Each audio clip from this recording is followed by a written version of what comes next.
Hello and welcome to the Forma Models Business Acquisition Financial Model with monthly business plan and return calculations.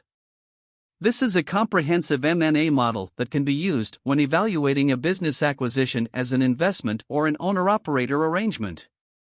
This model can be used to analyze the financial return of acquiring an existing operating business, regardless of industry, using a three-statement model. The Pro Forma tab includes all assumption inputs as well as the calculations for the sources and uses, returns, annual valuation, income statement, balance sheet, and statement of cash flows.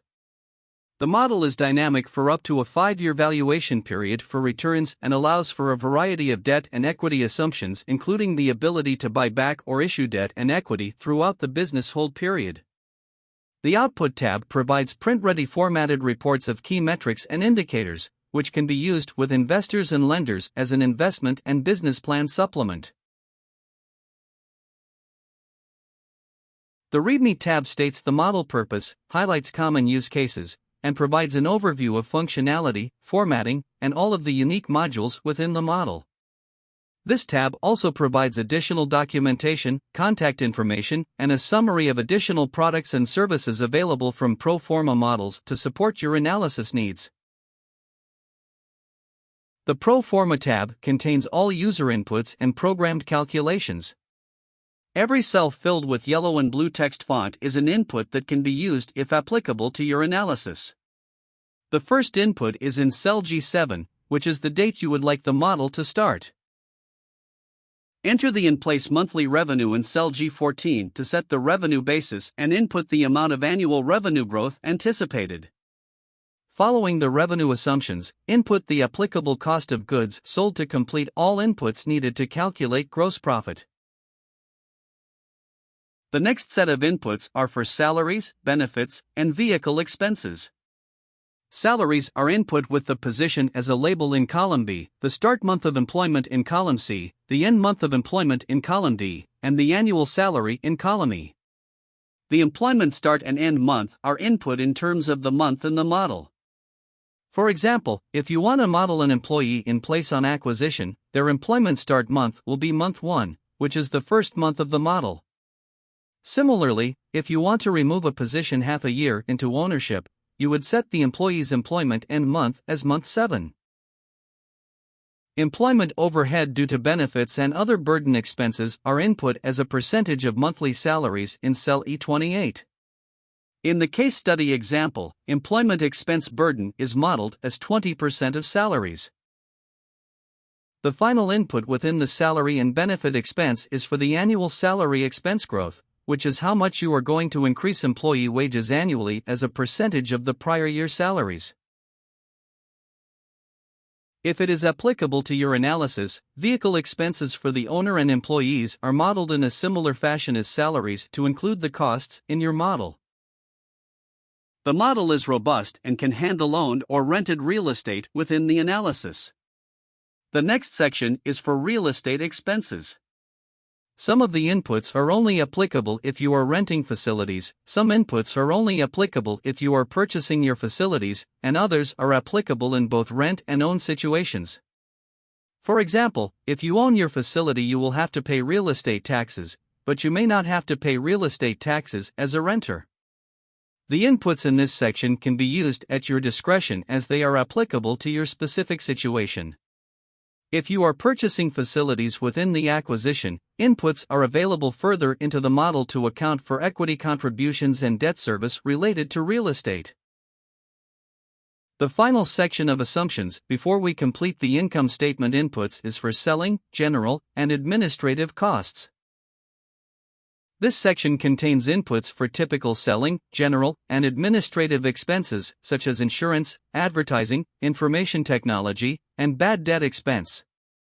Following the format of previous expense sections, an annual selling, general, and administrative expense inflation factor input is also included. With these assumptions completed, the income statement will begin populating in a neatly organized and logical format. Cost of goods sold are deducted from revenue to calculate the gross profit and gross profit margin. Gross profit is followed by operating expenses. You may notice that owner compensation, including salaries, benefits, and vehicle allowance, are isolated. You will see later in the model that this is used to evaluate owner-operator acquisitions where the acquirer or owner is operating the business and achieving earned employment income and benefits through the investment that can be included in the calculation to evaluate overall all-in returns. Total operating expenses are consolidated and then deducted from gross profit to generate the monthly earnings before interest, taxes, depreciation, and amortization. The monthly earnings before interest, taxes, depreciation, and amortization is complemented by a calculation of the monthly earnings before interest, taxes, depreciation, and amortization margin. The earnings before interest, taxes, depreciation, and amortization is followed by depreciation and amortization deductions. Depreciation is split out in the model to segregate depreciation for the business acquisition if you are acquiring through an asset purchase, real estate depreciation if you are buying a facility in the transaction, and general capital expense depreciation. Depreciation expenses are deducted to calculate the monthly earnings before interest and taxes. A calculation of the earnings before interest and taxes margin is also included within the income statement. Interest expense is segregated by interest on real estate debt if you are buying a facility and interest on the business acquisition. Interest expenses are deducted to calculate the earnings before taxes. Taxes are then deducted to determine the monthly net earnings and net margin. The days of sales outstanding, used to calculate accounts receivables, and the days of payables outstanding, used to calculate accounts payable are entered next. These are key inputs that impact the balance sheet as well as working capital, which impacts the statement of cash flows. The next section of the model calculates and summarized the monthly depreciation expense for capital assets. The schedule begins with 4 consolidation sections for total depreciation, business acquisition depreciation, real estate depreciation, and capital expenditure depreciation. The depreciable asset schedule handles inputs as the item label in column B, the date of acquisition in column C, the expense in column D, the number of months to depreciate the expense over in column E, and the category selection, meaning if the item is real estate or business acquisition related, or general capital expenditures. The columns to the right calculate the monthly depreciation by item depending on the applicable months of depreciation you input for the specific item. At this stage in the modeling process, the balance sheet will begin to populate. Please note that Pro Forma Models never utilizes plugs within our financial models. This means that all items flow through each of the 3 statements through the use of supporting schedules rather than utilizing accounts to force balance the statements. This leads to enhanced accuracy and credibility. The balance sheet models assets split into current and non-current assets. Liabilities are also modeled as current and non-current liabilities and includes any applicable debt used as part of the transaction you are analyzing. The balance sheet concludes with the equity accounts. Following the accounting equation that assets need to be equal to liabilities plus shareholders' equity, a check is worked into the balance sheet to ensure the accounting equation holds true. The next section contains the real estate debt schedule, which is applicable to your analysis if you are buying real estate as part of the transaction. Sometimes when you are buying a business, the owner wants to dispose of their office, warehouse, or retail stores with one sale. If your analysis involves buying real estate, this section applies to you. If you are renting real estate and not buying, then you can skip this section. If you are buying real estate with the business, the purchase price attributable to the real estate is entered in cell D178. The closing costs as a percentage of the purchase price are then entered in cell C179 to calculate the total cost basis of the real estate. If you are using debt to purchase the real estate, this section includes the inputs for loan to value, interest rate, and amortization term. The monthly debt schedule follows this section, including the ability to model prepayments in row 190 if you want to accelerate debt reduction and your loan allows. Next up is the business acquisition debt schedule, which is in a similar format to the real estate section we just reviewed. The model begins by calculating the year 1 annual earnings before interest, taxes, depreciation, and amortization. The acquisition multiple is entered into cell C195 to generate the business value in cell D196. The closing costs as a percentage of the business value are entered into cell C197 to calculate the total cost basis of the business acquisition. If you are using debt to fund the acquisition, assumptions will be input here for loan to value, amortization term, and the interest rate. A debt schedule is calculated in this section, breaking out the total monthly payment, the principal component, and the interest component. Similar to the real estate section, prepayments can be entered in row 208 if you want to accelerate debt reduction and your loan allows.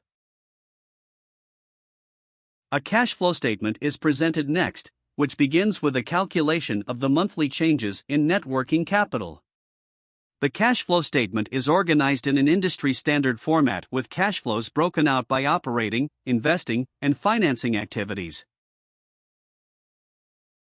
The cash flow statement concludes with a calculation of the monthly incremental cash flow as well as the monthly beginning and ending cash balance. This is incredibly useful for risk management, understanding run rate, and the ability to invest further in the business or pay down debt. The three-statement financial model is now complete, and we can begin analyzing the returns from the business acquisition. The sources and uses are presented to understand the total capital needed for the acquisition as well as where the money is coming from to fund the investment. Next, we will review the returns in 4 different ways on a levered and unlevered basis as well as through the lens of an owner-operator taking a salary as well as a passive owner-investor. The first returns section is from the perspective of an investor-owner not taking a salary on an unlevered basis. Inputs are included in this section that are then applied to all other return analysis. The first assumption is for the business disposition multiple in cell D257. This assumption will generate the disposition value by multiplying the annual earnings before interest, taxes, depreciation, and amortization by the multiple assumption. The business disposition closing costs assumption as a percentage of disposition value is input in cell D258. The real estate disposition value is generated as an annual appreciation applied to the acquisition price. This assumption is entered in cell D259. The real estate disposition closing costs as a percentage of the disposition value are entered in cell D260. The returns table consolidates applicable line items to generate the unlevered net cash flow, internal rate of return, and multiple of capital. The returns presented in the first table are on an unlevered basis from the perspective of an investor-owner not taking a salary from operating the business. All of the following returns tables will utilize the disposition values and closing costs generated in the first table. The next returns table consolidates applicable line items to generate the levered net cash flow, internal rate of return, and multiple of capital. The returns presented in the first table are on a levered basis from the perspective of an investor-owner not taking a salary from operating the business. The 2 next return calculations display results for an owner-operator taking a salary while owning and operating the business. One additional assumption can be used, which is an input for the owner's income tax rate, if you want to look at the net cash flow after tax for the owner's salary compensation. The returns table consolidates applicable line items to generate the unlevered net cash flow, internal rate of return, and multiple of capital. The returns presented in the first table are on an unlevered basis from the perspective of an owner-operator taking a salary from operating the business. The final returns table consolidates applicable line items to generate the levered net cash flow, internal rate of return, and multiple of capital. The returns presented in the last table are on a levered basis from the perspective of an owner-operator taking a salary from operating the business. The Output tab contains a print-ready, pre-formatted, and neatly organized report consolidating the detailed pro forma into an easy-to-understand executive summary that can be presented to investors and lenders as well as included in business plans and pitch presentations.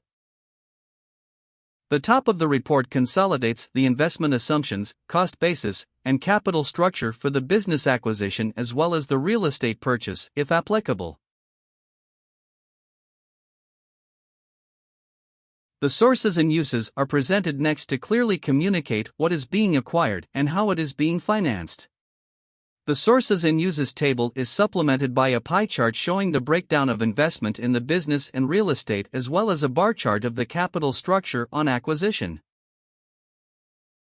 The returns are then highlighted in an easy-to-communicate matrix with the return type, such as levered or unlevered and owner-operator or investor-owner perspective, as the rows and internal rate of return and multiple of capital as the columns. To illustrate the return, a dual-axis chart is provided showing the internal rate of return and multiple of capital by category. The executive summary concludes by showcasing the operating highlights based on key operating metrics from the income statement, balance sheet, and statement of cash flows.